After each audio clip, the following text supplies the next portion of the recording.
I'm Casey Viera. Listen, Spurs fans, I know I was kind of knocking you if the Spurs came back home with the Emirates Cup crown, but you know what? They had a good run. Honk away all you want. This is Jeff Garcia, host of Locked On Spurs. And you know what? After their road to the NBA Cup Finals, I'm going to revise my win total. I got them mid-50s now. I'm raising it up to the mid-50s, so you might want to change your win totals for your silver and black. And I'm Devin Brown. I'm ready to talk some Spurs basketball. Casey, Jeff, let's do it. This is Locked On Spurs Squad Show, the twice-a-week show where Spurs talk gets real. No filters, no fluff, just raw takes, sharp opinions, and straight-up passion for the game. The way only Locked On Podcast Network knows how. Let's drop some dimes and squad up. The Spurs Squad Show starts now.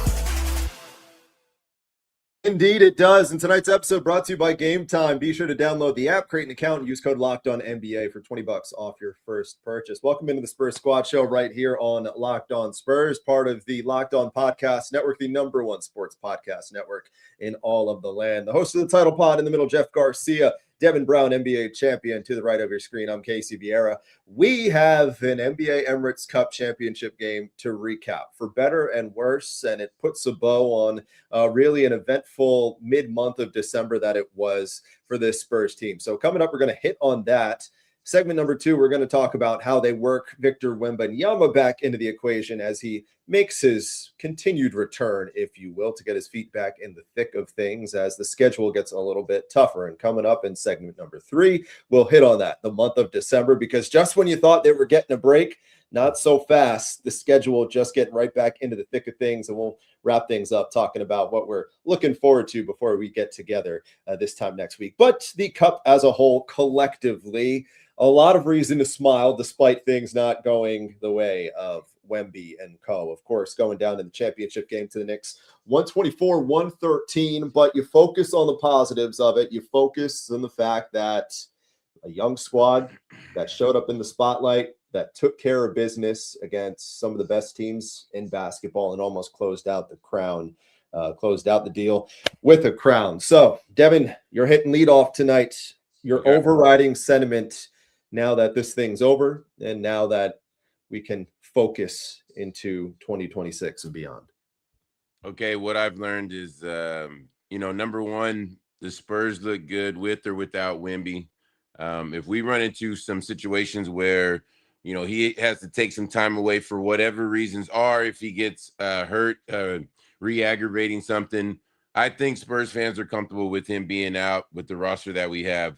The second thing, the emergence of Stephon Castle. We talked about it. Young man's playing at a high level. He's going to continue to do that. Dylan Harper, I'm gonna put Harper, Champagny, Vassal, Fox, all in the same thing. These are guys that can be the leaders there, each and every night, different guys sometimes. Very solid core group there. So overall, so I can kick it to my man, Jeff, what I've learned is if the Spurs are going to be successful, it's going to take everybody, okay? And we all know that moving forward.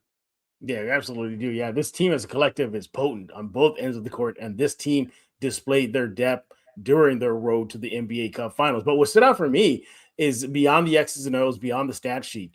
Guys, this team has a little swagger in them now, don't they? They got a little swagger in them. So they got a lot. Yeah, I was just underselling it there. But, sure, they lost to the Knicks. I get that. But I have not seen a team in recent years talk a little smack, do a little underhanded comments. Victor has said a few. What was that, ethical basketball? Castle, what did he say? He got on, I think it was on NBA TV, and he was all, why do y'all say that they're invincible, the Thunder? We have the same mindset. This team has confidence, has a little swagger. And Devin, a little confident, a little swagger can go a long way in an 82-game season plus postseason. I think the confidence, the all those things I like. The confidence, the swagger, the fearlessness, all those things are great. But then when you talk about it in the same sense, it's not the worst thing in the world to get humbled. And yesterday they were humbled. They looked fantastic. and things just did not go their way. It happens. It's part of the game. But sometimes, and I know it's cliche, it's not the worst thing in the world to kind of get humbled like that, to get back to that level playing field, just kind of that level mindset, because that's probably what it was. All those things that you said, Jeff, at the start, Victor going into it saying that the Knicks don't play sophisticated basketball, like New York's not going, Mike Brown's not going to be putting that comment on the bulletin board at the start of the game. Vic knows what he's doing. Vic knows what he's doing. Everyone's feeling good. And again, understandably so. But it's not the worst thing in the world sometimes, because now you know what it takes when you're going to need to respond. Because every team, if they're playing this type of intense basketball, this at that high of level, you know that they're going to take some level of that personally, or at least know, okay, you don't think we play sophisticated? You say we beat you up? All right, we're going to go beat you up. And they did. In the fourth quarter, the Spurs got beat up yesterday by the Knicks. But I think, Devin, at the end of the day, you look at that for better or worse and all of those things. It felt like there was a little bit of everything with this whole experience. All of it will shift for the better as the slate really starts to heat up in these next 50-plus games. Well, definitely there's a lot of experience coming out of that. When you look at it, it's funny, one of everything you're talking about right now, because the Spurs are probably going, they can't beat us 4 times, right? The Knicks. And then what are the Thunder saying? The Spurs can't beat us 4 times, right? And then Denver saying Spurs can't beat us 4. So it goes on and on and on and on and on. So what it does do, Jeff, I'm going to tell you what it does. It's going to make some of these games coming up against these same people very, very interesting. No, yeah. All right. So if you're not for the light of heart, then you go ahead and sit out with your headaches and your this and your that. But I'm gonna tell you, these games coming up are gonna be some wars. Yeah, they're gonna get a rematch with the Knicks soon. They're gonna get the Thunder not once, but pretty much a lot of times against them. One in their gym on Christmas Day in Oklahoma City. So yeah, I'm glad about that. You're right. A little humility goes a long way. But even then, Casey, what I just saw out of this team and their road to the NBA Cup Finals was they're beyond what maybe many projected. I thought, Casey, they would be about what they are right now, maybe next season. I didn't see this coming. Everything's coming together so fast, so quick, in a good way. My only fear, though, guys, is that they don't gas out. We're still in the early phase of the season, not even halfway yet.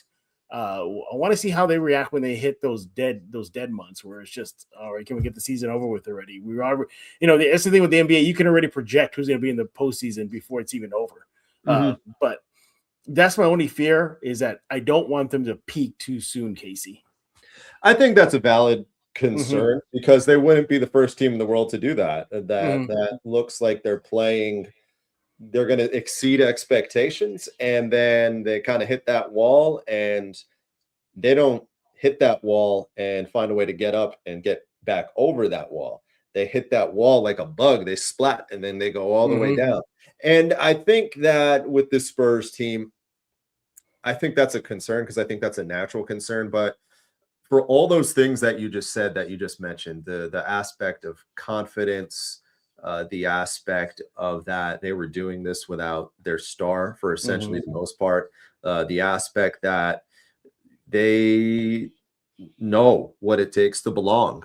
They know what it takes to be a part of this right now. I have a better feeling than not that there will not be I phrased that very poorly. Let's try this again. I don't think there's going to be a regression when they inevitably hit that wall.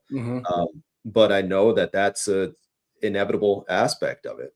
I think that's just a matter of how you get up. You dust yourself off with that, and I feel good about it. Devin, I wanted to pick your brain about something with this, because when you look at the Mitch Johnson aspect of it, the job that he's done in a game like last night against the Knicks, what do you think a coach takes away from that?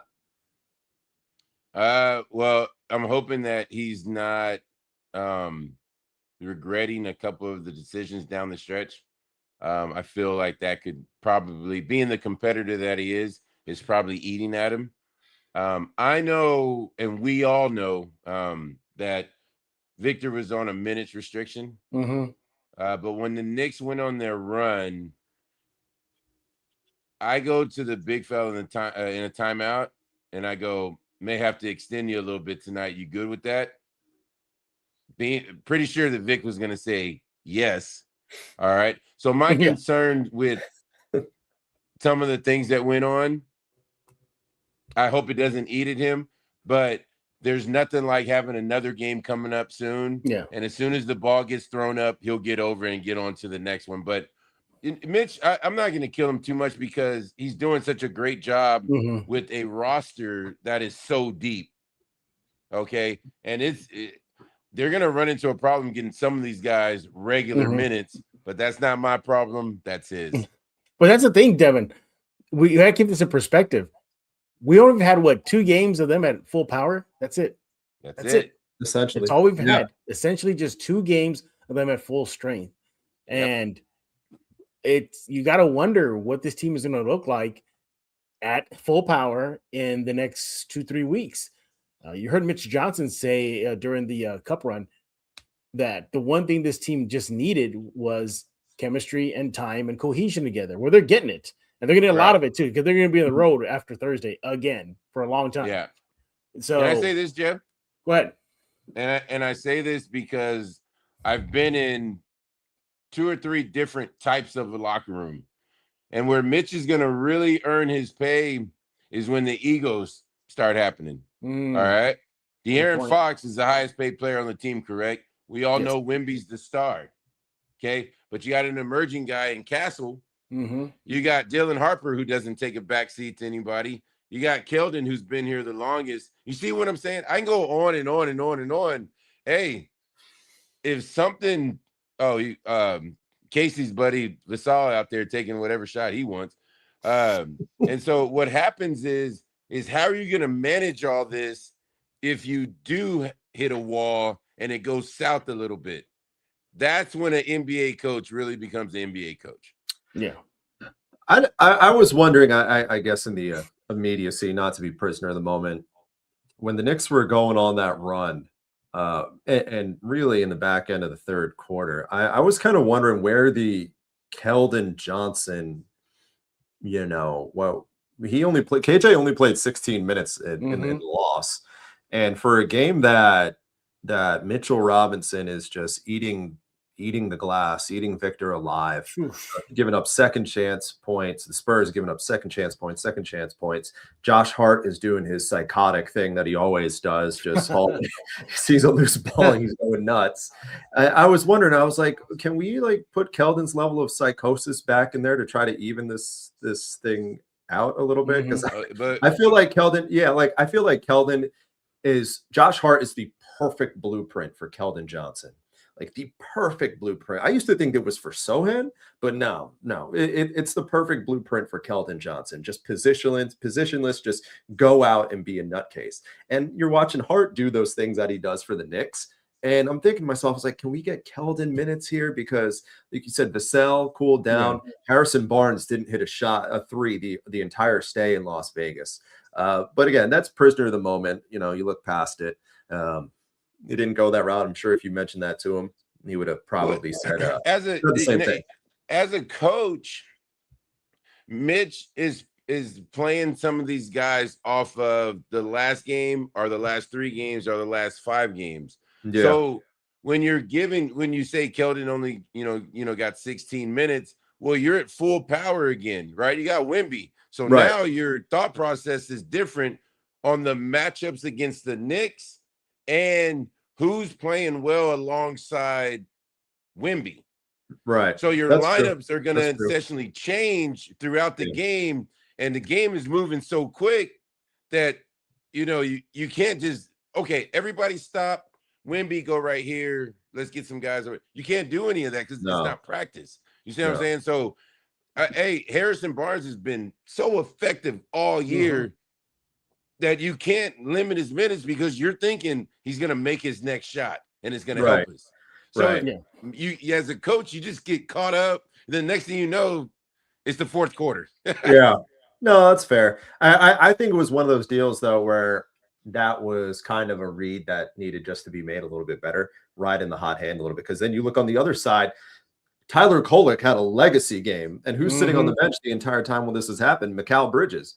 So I'm seeing Mike Brown make that kind of read, and I'm like, all right, well, you know, I think KJ only played a minute 30 in the fourth. That was it. That sounds about right. Yeah, he only played a minute 30 in the fourth period, and in the period where they could have used his big body to keep at least Mitchell off that glass, body him up and reduce those offensive rebounds.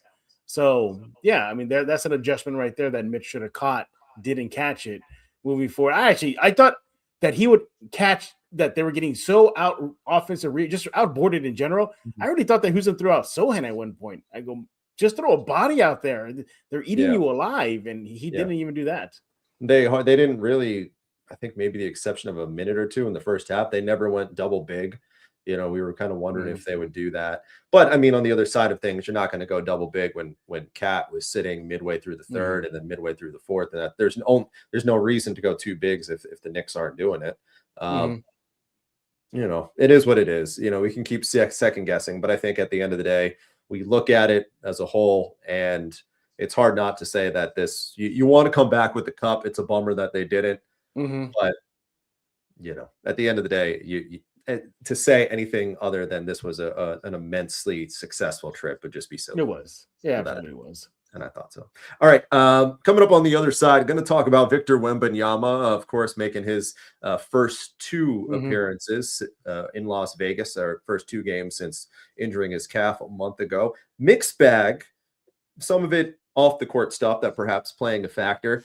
Now we wonder what's next for Wemby and how they get him back into the equation with this Spurs team as the games start heating up a little bit more, and especially in the month of December. All that coming up for you and a little bit more right here on the Spurs Squad Show on Locked On Spurs. But before we do that, let's talk to you about some of our friends that drive this program. All right, when Skims announced they were making underwear for men, the reaction made perfect sense. People have been talking about Skims Comfort for years. Most guys, though, they stick to what they've been buying since college. The same fits, just a whole lot of settling, if you will. Skims Men's changes that with one upgrade, and it's obvious why everyone has been talking. Designed to feel good, fit right, actually stay put, no slipping, no sagging, no adjusting, just genuinely great underwear that makes you feel confident, makes you feel comfortable. So shop Skims Men's now at skims.com, and when you place your order, choose podcast in the post-purchase survey. Select our show from the drop-down and let them know that we sent you. Plus, the Skims holiday shop, they are open. So if you're looking for the perfect gift this holiday season, Skims has got you covered.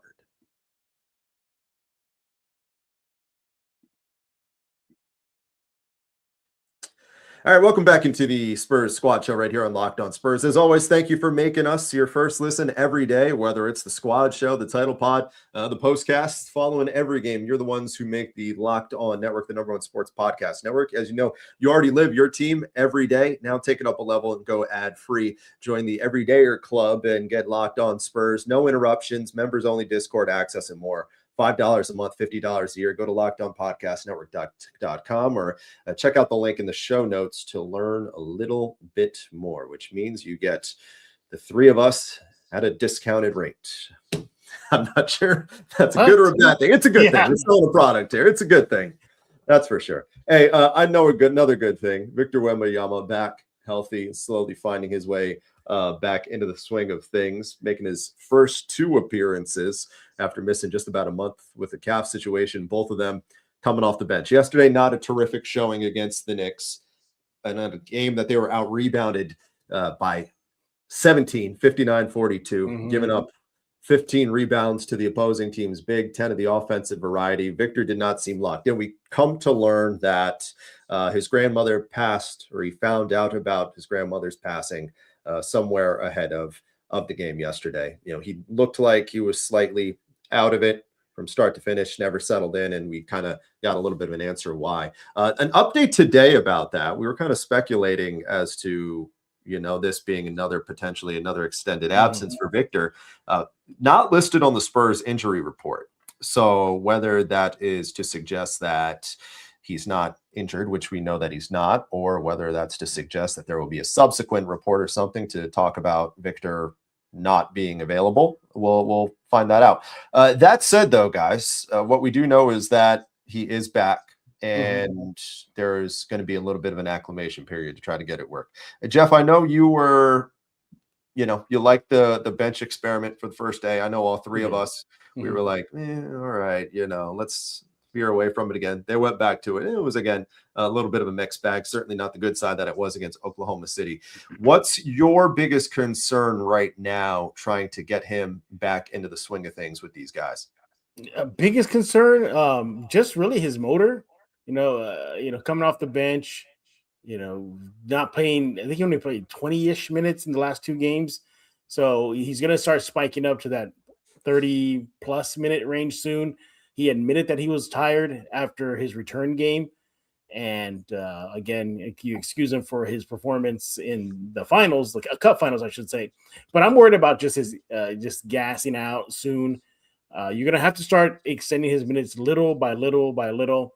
So just, is he going to be able to keep up? Which we know he can. Look, Victor's really plug and play. I mean, is there anything to be really, really worried about when you have that guy coming back? No, but just not him gassing out right now. That's what I'm worried about. And what I also liked about it too is that he saw what the Spurs can do without him. And I think that gives him a little bit of a sigh of relief that he doesn't have to carry the burden as much anymore. So I hope he doesn't come back and try to maybe force himself to be Victor Wembanyama. I hope he is. I hope he does that. But I fear that, he may try to do too much or try too hard. Just let it come to him little by little. The team proven, as Devin, you noted, they can live without him for a while. Go ahead, Devin. Oh, no, can you phrase the question like you did to Jeff? I'm waiting because I want to make sure I heard you right. Well, the what did I say? The best concerns about him coming back. Concerns about him being acclimating back into the thing, into the equation. Yes, that's what I thought I heard. Okay, Casey, let me say this, Jeff. Let me say this in a nice way. The other Spurs have to get used to him. Okay. He is the number one option. There you go. All right. And he's going to be the number one option in San Antonio for a long time. So, hey, listen, Castle's a good player and Harper, and I go on down the line. When the big fella is on the court, the big fella is to have the ball. All right. And if he kicks it to you and you're in a rhythm shot, take it. All right. Some of this stuff that I saw out of the offense, you like my phrase the other day, so I'm going to say it again. It looks cute. But get the big fella the ball and let him do his thing. That I just want to make sure, Casey, you said that the right way. Yeah. And I'm still not even totally sure I said that the right way. But getting him up to speed with what he missed with his teammates. An extended period of time. If you're looking for the very literal way of explaining that, there you go. Listen, it was about what I expected. It was about what I expected in Las Vegas. He looked like he was trying to get settled back into things. This is not the first time we've seen him come off of an injury and miss time or things like that. It was pretty much familiar territory.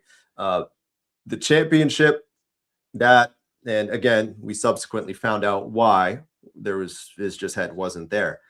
Because, hey, I mean, I can't blame him. And if you're going to be playing that Knicks team any other than, not fully checked in and just getting physical down there with those bigs, I mean, you're in for a long day. And unfortunately for him, that's, I commend him trying to, look past that. But if your head's not there, you're going to be in for a rough night. And unfortunately, that's how it kind of went down. I think my thing is I'm with Jeff in the sense that they look so good in the time that he hasn't been here, which essentially has been half the season at this point, that they have the luxury, as we know, to not force him to do anything that he's not particularly capable of doing. And I don't know how much there is and there isn't left of that. And I think there needs to be a self-awareness from Victor a little bit about that, was that this team has played so well with him out of the picture that they can hold him down. They can keep pace in the Western Conference. Do I expect them to keep winning games at a 750 rate or whatever it was, 9-3? Yeah, so it's winning 3 out of their 4 games. No, I don't. But if you're in a situation where they need you to sit on the tail end of a back-to-back because you got a team like Washington rolling into town. I know it's a bad example because they play them both this week, but you know what I'm saying. I don't think there's a need to jeopardize things right now, for me at least. Yeah. I'm impressed with what I've seen collectively as a whole, and I just hope that acclamation, use the acclamation, Devin, to get him back into the swing of things. I think that eases things. Go ahead, Jeff.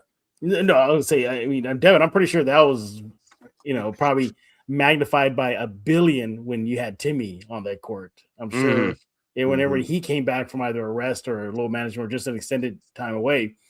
I mean, how did y'all guys respond to that?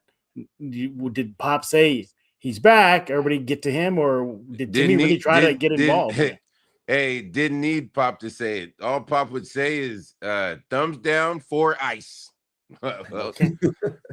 I'm playing the 2. He's playing the 1. He's playing the 3. Oh, number 21 plays the 4. Guess the ball goes to him. But with Vic, though, I think he's a different type of superstar where he's okay to defer to his teammates. He's openly admitted it, saying that he enjoys seeing them have success, that he doesn't have to have his touches. He cares about wins. And at least so far in this short NBA career he's had, he's never really shown any signs of I didn't get my touches, and causing all type of drama in San Antonio. Right. So he hasn't shown that. And look, again, I go back to what I just said a little while ago, Casey, is that they've proven they can live life without Wemby for an extended period of time. Not the full season, they need him. But even if he doesn't get the touches offensively, just defensively, that's enough. That's just enough to pick up some wins. However, they try to reacclimate him into the system. So let me say this.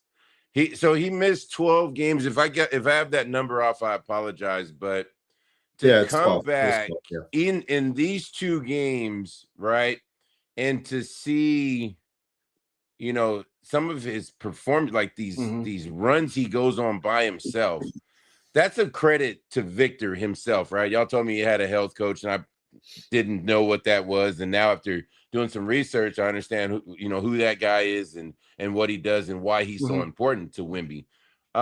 Because you see a superstar take that much time off in NBA games and come back and have the effect that Wembanyama has, for this Spurs team. So one of the plays that's going to stick out from Vegas as a total is Juju gets the ball. He's coming down on the layup, throws it up. Stephon Castle makes a heck of a winning play, keeping it alive off one toe, throws it up in the air, and Wemby should have 2-hand dunked it, but he got fouled underneath. That should have been on the videotape if the Spurs would have pulled this thing out of winning plays and what San Antonio is all about. Now, my point in bringing up that play is Wemby is a very, very special player in the fact that I don't think Cornette or it was your boy with the headband, Olynyk, makes that play. You see what I'm saying? So the dynamic that Wemby brings to the team is why working him back in, I don't think you can afford to have him out too long is just what I wanted to say. That's all I wanted to say because of plays like that. It's a tough spot that they're going to be in because you don't want to, I feel like, jeopardize with the superstar. We've talked about it before.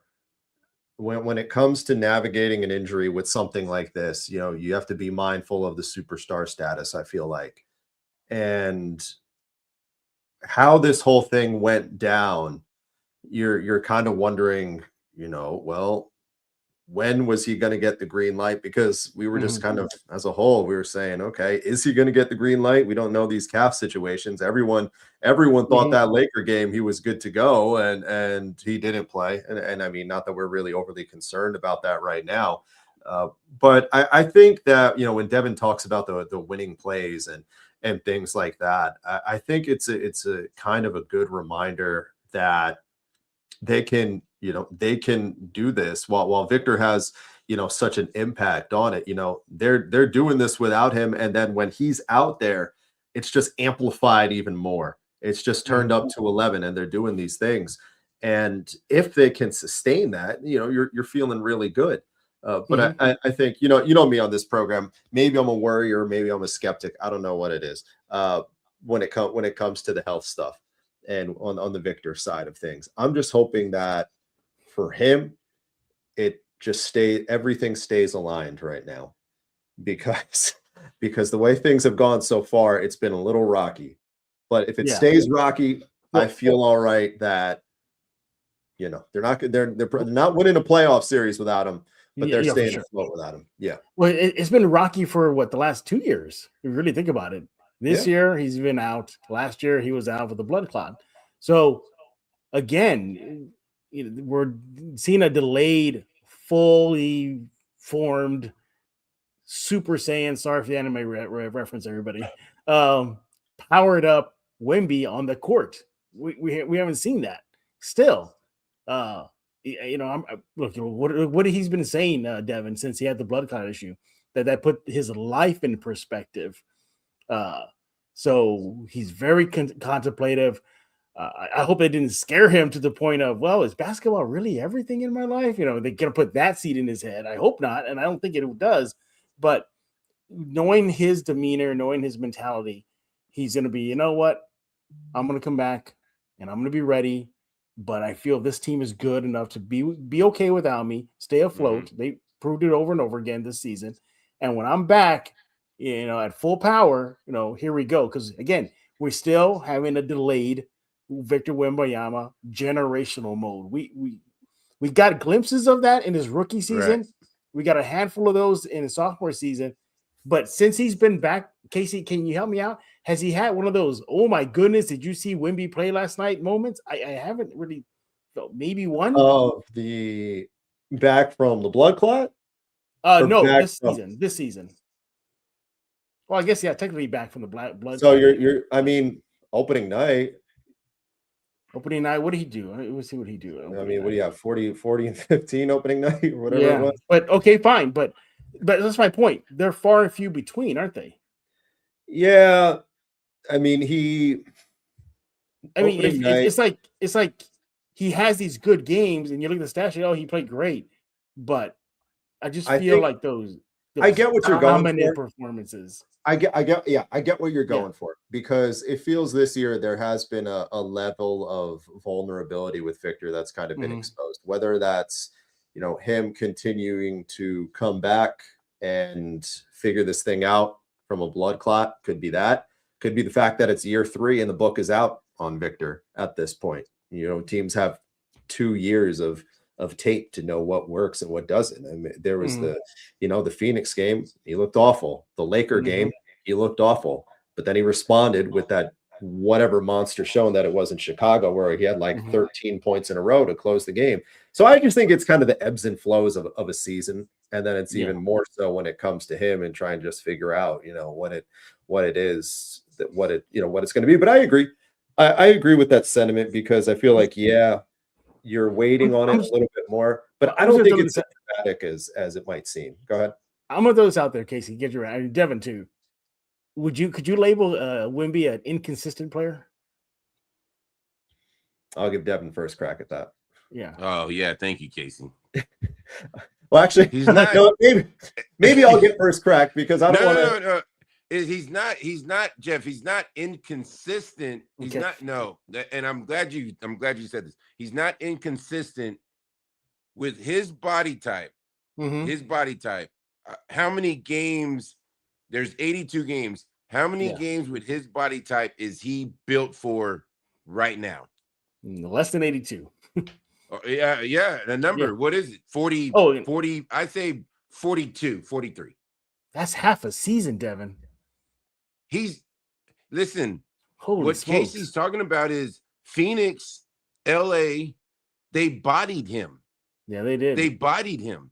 So what happens after he went through a couple of games like that? Then they played the Warriors. He had to deal with Draymond Green. Then we didn't see him for 12 games. It's what I'm saying. He's not built for 82 games if you look at his body. So inconsistent, no, is his body type. And I think that's why he does all of these other things with the monks and meditating and a health coach and all this, is because he's trying to build. You remember the kid's still young. So he's trying to build up to what 82 games with his body type looks like. I think Devin's right. I'm not going to the extent of that per se, but I think what we've learned is that he's a 41 game player without the appropriate ways of maintaining, and keeping him preserved. Right. And I don't think that if they just kind of treat it like every other player every other night, I think he is going to. I think there is a real legitimate fear that he's going to break down at that position that he plays. When he's going through these just grinding stretches like that. I mean, again, like I said, I'm the worrier when it comes to that bunch, so that might just be me. But that's why, like, I'm firmly in the camp of an Embiid style type of plan to preserve him. Well, I want to add this to it. So in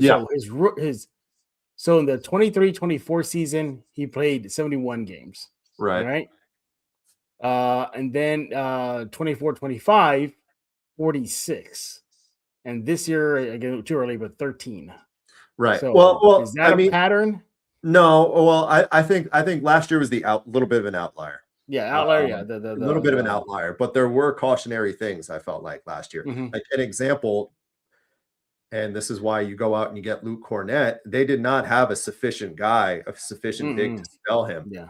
And he was looking drained by the end of some of these games. I'm thinking about one in Orlando that just pops to the top of my mind. I mean, he's over there fighting with Wendell Carter and fighting with Bitadze. And by the end of it, he doesn't have his legs, and they had him take the last shot of the game, and it was off. And I think the Spurs have done a good job, making sure that type of thing doesn't happen and getting the appropriate resources behind him, because Zach Collins was not it. And, Wemby can't do all that by himself, just kind of by default. And so I look at last year as an outlier, but in my opinion, I do have a level of concern this year with the calf thing. Devin, you get last word. Go ahead. No, just hey, you have this wonderful toy that the Spurs have, and they just have, listen, he wants to be here a long time. The Spurs want him here a long time. So whatever that formula, they'll find the perfect mix and they'll get it together.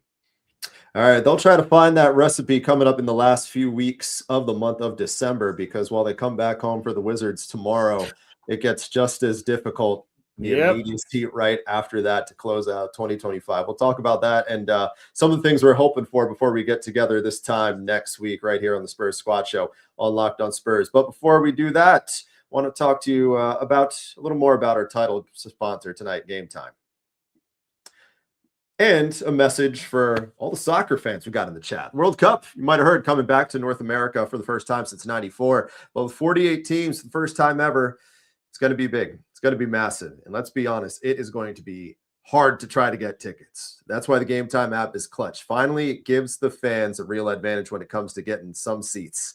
Any seats, great seats, whatever you're looking for. With Game Time, you can track the price drops in real time, get alerts when the seats that you want, they open up, and buy tickets the moment they hit the app. You want the power in your hands, and they do it, and it's going to make the World Cup realistic instead of just a dream you might have had forever. So take the guesswork out of buying those tickets, every match, concert, event, whatever it may be, with Game Time. Download the Game Time app, create an account, and use code LOCKEDONNBA for $20 off your first purchase. As always, terms apply. Again, download the app, make an account, use code LOCKEDONNBA for $20 off with Game Time.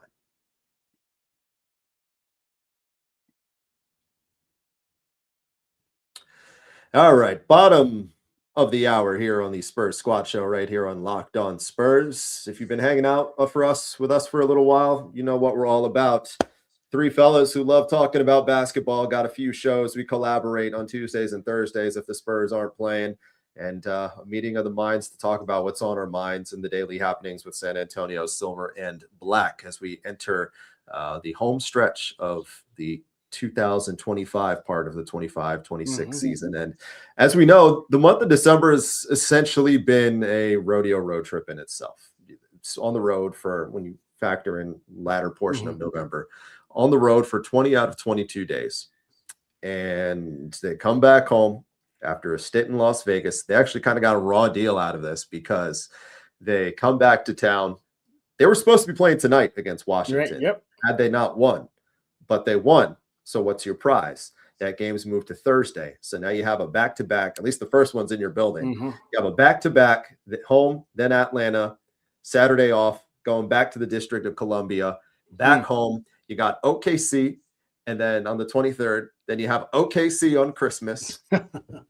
Get to come back into town. You got the Jazz, not looking great. Okay. But then you got the Cavaliers, who beat you once already. And then you close out the year with the Knicks on New Year's Eve. Devin, that is not what we call an easy finish to the month, but we kind of knew what that was on the horizon. So I say those things when you go through just the stretch like that. You're at the halfway point, what it is right now on December 17th.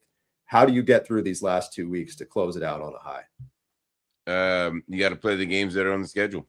That's what Mitchell preached. That's what the Spurs know. Some of the comments from the players, the Spurs are built for this. Some of the other things that they're saying, they'll be ready for this. Mitchell have them ready for this. And it is what it is. If you want to be a great team, then this is what it's about. All right. So they'll be ready to go. Mitchell have them ready to go. And I'm actually looking forward to this little stretch. Go ahead, Jeff. Yeah, I'm with Devin here. I'm looking forward to just to really see kind of another early test of what they're made of, just dealing with an NBA schedule. They proved they can handle some big boys, but can they handle just the NBA itself, life in the NBA? This is like a grueling part of their season. As you mentioned, we haven't even gotten to the rodeo road trip, so there's another extended road trip soon thereafter. Here's the thing, though. Could you expect maybe a lull in their play because of the constant road play? I go back to that Orlando game on the road. I kept saying I thought that was going to be the trap game. So that's the one. Right. No, they're gassed out. That they're going to go into Orlando. They're going to get rolled, and they didn't. They beat them. So they prove they can rally and get up for games. But man, God, I mean, you got to figure, Casey, that these road trips got to wear on them soon. They're literally going to land in San Antonio. Well, they landed today, and then they're going to take off tomorrow. So what was that? About 48 hours-ish, in San Antonio, and then go. Pack up again and go. Deal with time zones, deal with the air travel, and back and forth. Here we go. And then, again, it's not like they're going to go and play some cupcake teams. They're not. You highlighted some of the big boys they got ahead of them. So I want to see how they handle this. I would not be surprised if maybe you might see a 2-game losing skid, mixed in the next few days. I think we're heading for kind of that inevitable. Yeah. I don't want to say good times are over because that's too strong. Yeah. But I think we're about to see them hit a little bit of a wall here. I agree. Yeah. I think we're going to see it. Just because of the ebbs and flows of the season. And because you look at what it is, I think fatigue is going to ultimately catch up to you. And if they weren't playing such heavy competition on the back end of this month, if they got a handful of losing teams post Emirates Cup, I would say, okay, you got Washington twice. That's cool. But you get Atlanta, who's been tough. They should have Atlanta should have won that game here. They almost shot 60% from the field. Two games against Oklahoma. David Jones Garcia, thank you. Yeah, the David Jones, yeah, right, exactly. The 2 games against Oklahoma City, you're going to get that Thunder team furious.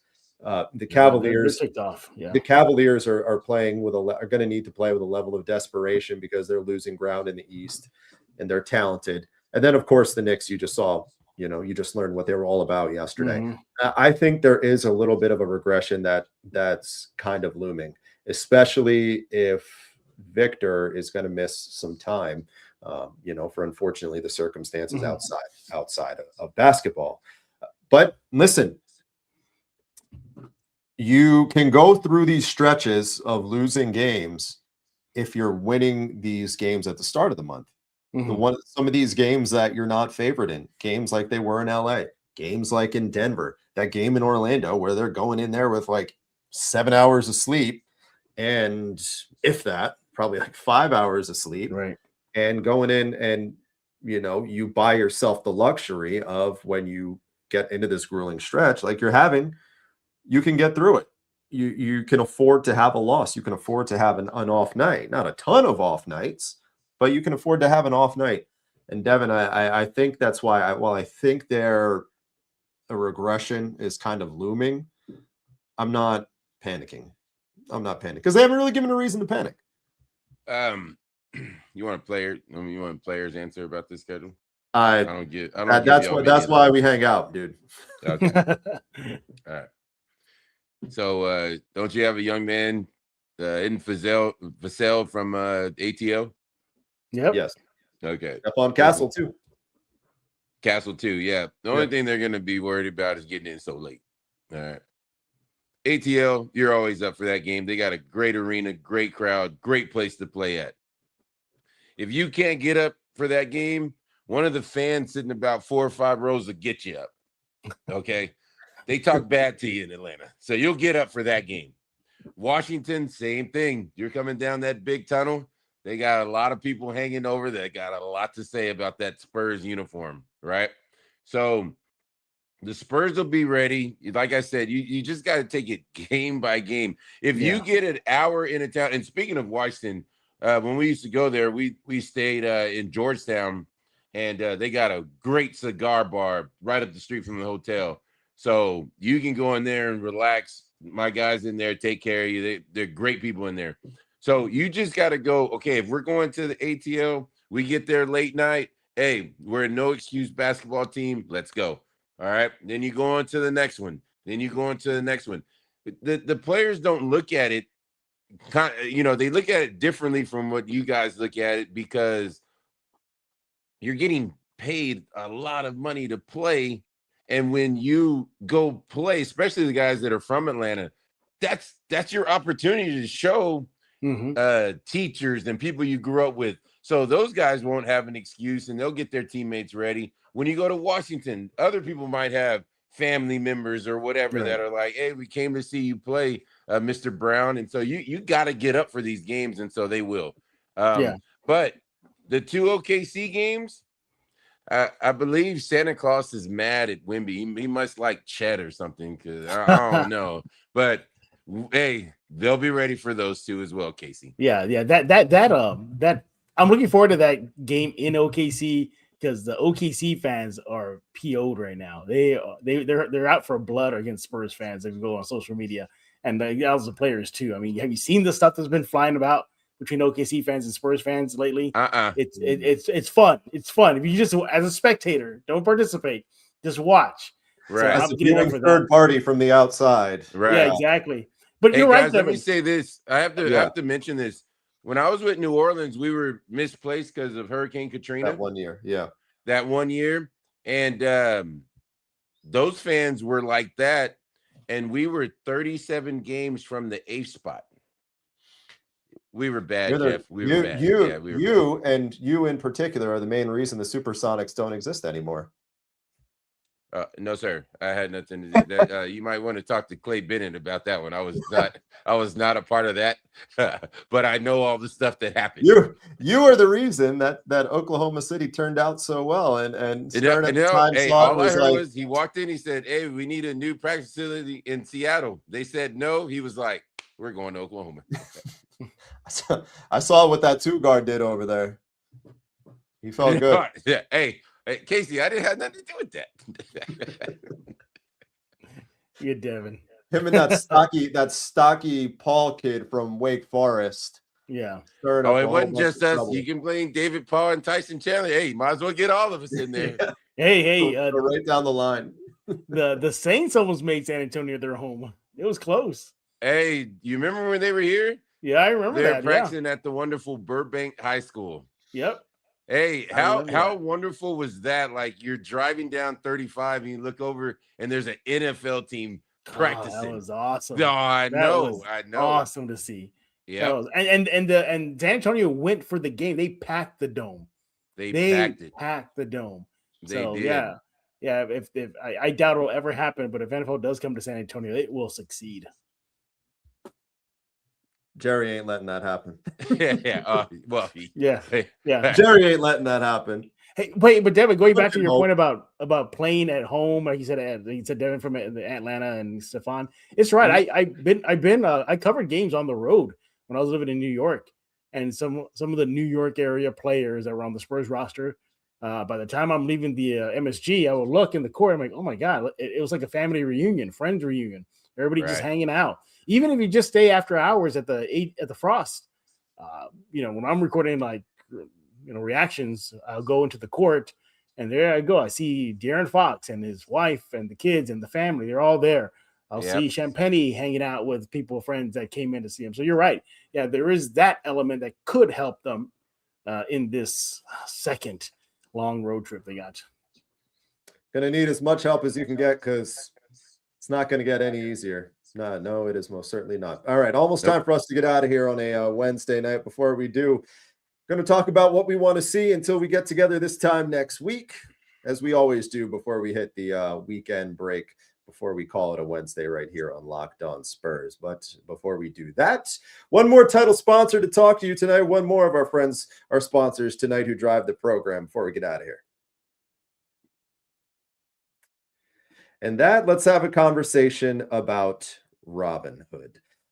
Nobody knows your money and your goals better than you do. Robinhood puts you in control of your money with tools that work as hard as you do. Locking in on every opening, beating your PR, beating it again, channel that drive into your money. Robinhood puts you in control of your money. Trade stocks, ETFs, options, and futures and crypto all on one platform. You can now build and execute your own trades from a desktop with Robinhood Legends advanced tools, or take advantage of the new Robinhood strategies with a tailored portfolio managed by a team of experts. You expect more from yourself, expect more from your money. Get started today at Robinhood.com/your money. Again, that's Robinhood.com/your money. Your money, your move.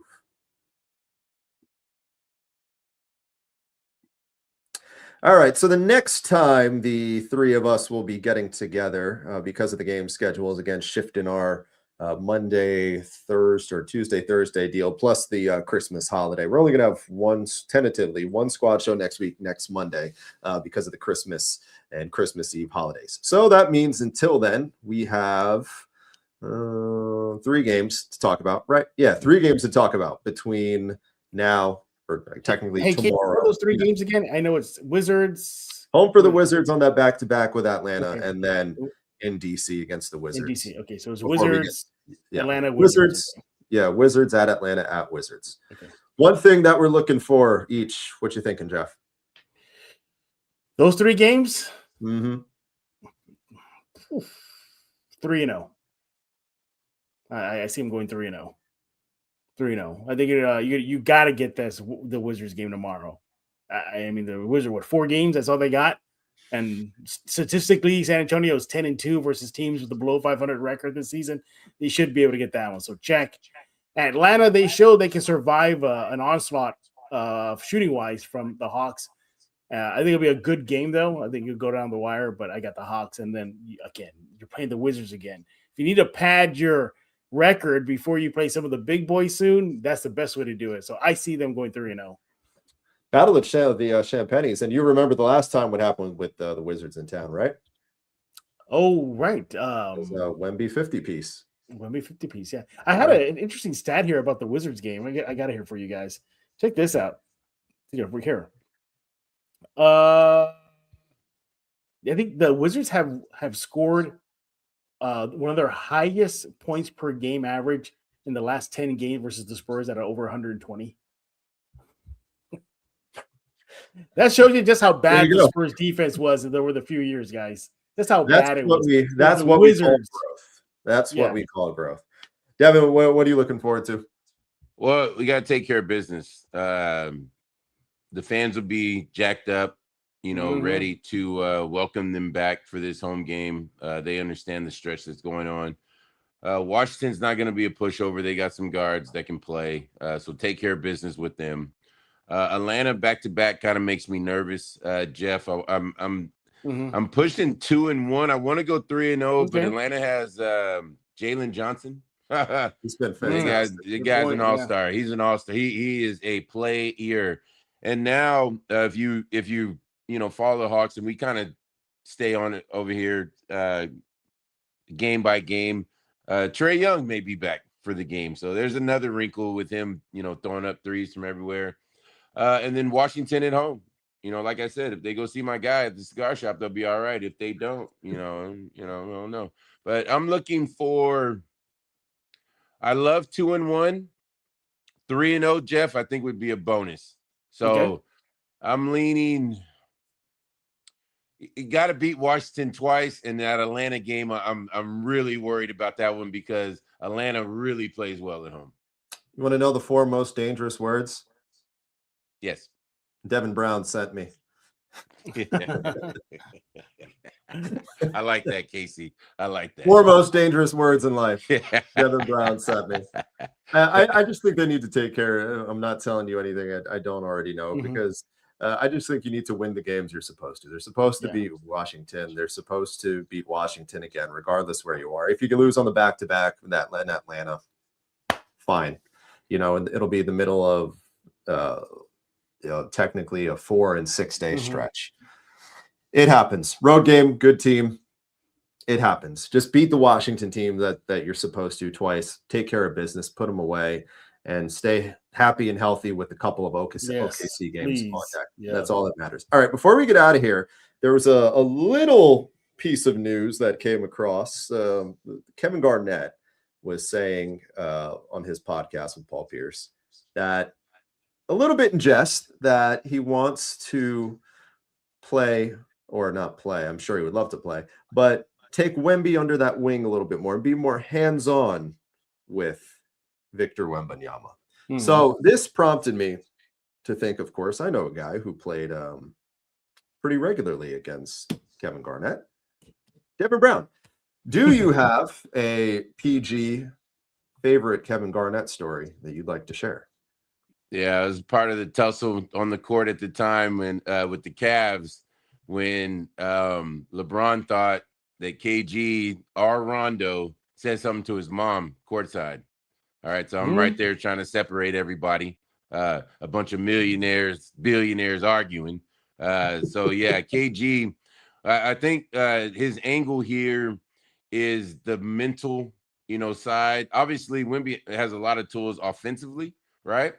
That KG can help him fine tune, but it's the mental. It's the looking at the other jersey and getting, excuse my language, pissed off for that night that he wants to work with Wemby on. And I just think when you have legends like that want to reach out to you, you accept it and you listen and you soak that stuff in. Jeff, what you got on the title pod tomorrow? Well, we are going to be looking at the game tomorrow night, the Wizards. So we're going to do a quick preview on that, get to more of the meat of it and, how these two teams stack up. And they're asking the big question, how do the Spurs stack in the West after a successful Cup run to the finals? So we're going to be talking about that tomorrow on Locked On Spurs.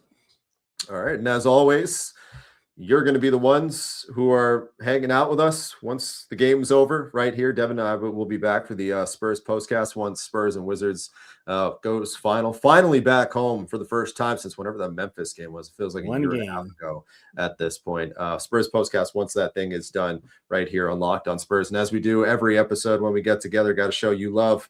You guys check it out with us, hanging out with us, following the wins, the losses, the squad shows, the title pod. Every single day, you're the ones who drive this program, and you're the reason why the Locked On podcast is the #1 sports podcast network because of the everydayers like yourself. Again, we'll be back. Devin and I will be back tomorrow night. Jeff, of course, like he does every morning, has got you covered on the title pod. Fellas, appreciate you hanging out on a Wednesday. Good conversation. as usual. Looking forward to the week ahead. So for my two friends, Mr. NBA champion Devin Brown, the host of the Title Pod, Jeff Garcia, my name's Casey Viera. Thanks for hanging out with us on a Wednesday, and we'll talk to you tomorrow.